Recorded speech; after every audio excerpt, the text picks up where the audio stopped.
COVID-19 ini kita ketahui ada pasien-pasien yang tidak ada gejala. Bahkan dikatakan 80% tanpa gejala.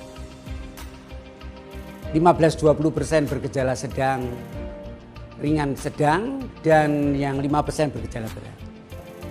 Apa-apa saja yang bisa membuat gejalanya ini menjadi berat. Atau kita kenal dengan penyakit-penyakit komorbid yang menyertai. Antara lain diabetes, itu faktor pemberat. Orang yang gemuk, obesitas, pemberat. Orang berpenyakit jantung. Orang usia lanjut. Orang dengan penyakit ginjal. Juga pasien-pasien hipertensi akan memperberat kalau dia terkena infeksi COVID.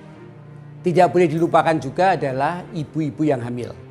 Itu adalah kondisi-kondisi yang bisa memperberat kondisi pasien-pasien COVID-19.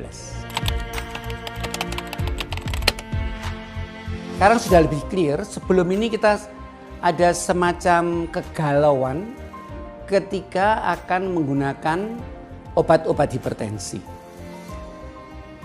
Memang benar bahwa tadi sudah disebutkan bahwa penderita hipertensi bisa memperberat kondisi COVID. Menjadi pertanyaan, apa yang menyebabkan berat tersebut? Ada kecurigaan bahwa obat-obat hipertensi menyebabkan orang lebih mudah terinfeksi COVID. Karena apa?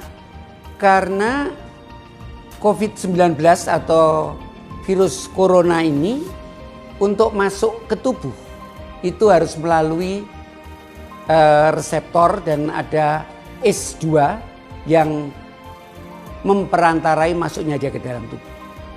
Obat hipertensi tertentu berpengaruh pada enzim ACE ini, yaitu obat-obat yang menghambat sistem renin-angiotensin-aldosteron system. Obat ACE inhibitor antara lain dan obat ARBs semula ada kekhawatiran akan mempermudah masuknya COVID-19 ini. Ternyata hal ini sama sekali tidak benar.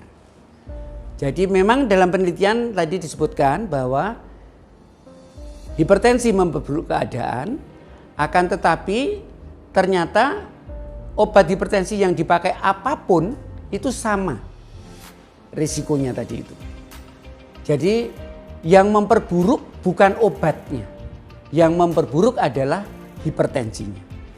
Jadi kemudian terbukti juga bahwa baik obat-obat golongan ACE inhibitor, ARBs, diuretik, beta blockers, CCB semua resikonya sama.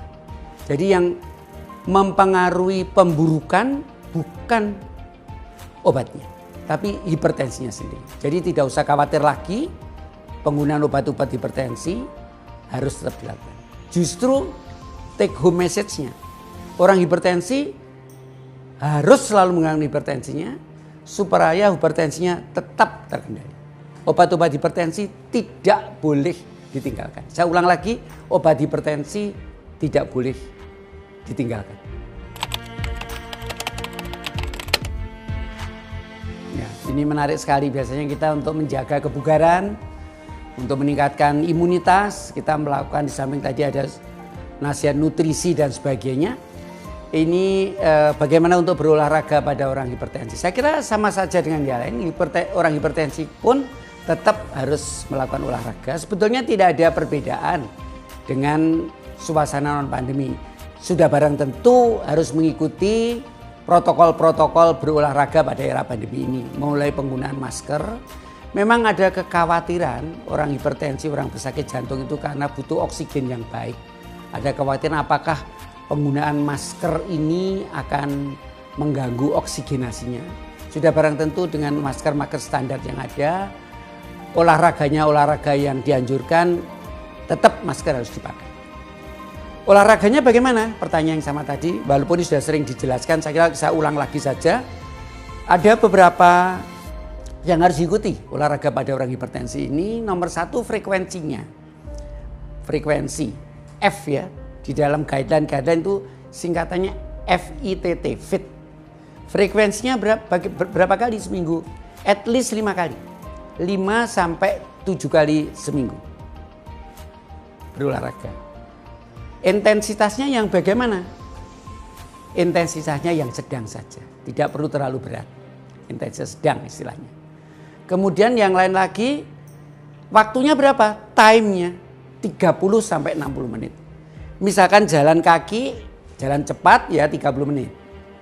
Bersepeda sekarang yang sedang in, itu 60 menit paling enggak. Karena berjalan dan bersepeda istilahnya itu, kalori yang dibutuhkan dan intensitasnya itu berbeda. Jadi kalau jalan 30 menit, bersepeda misalkan 60 menit. 5 sampai 7 kali seminggu. Jadi fit ya, frekuensi, intensitas, time, type-nya tadi itu. Boleh jogging, boleh jalan kaki. Sekarang yang lagi bersepeda, monggo silakan, boleh dipilih. Sesuai kesenangan masing-masing. Saudara sekalian, sebagai take home message, secara ringkas saya sampaikan bahwa hipertensi memang merupakan faktor komorbid yang bisa memperberat keadaan klinis pasien-pasien yang menderita COVID-19. Obat hipertensi tetap harus dikonsumsi.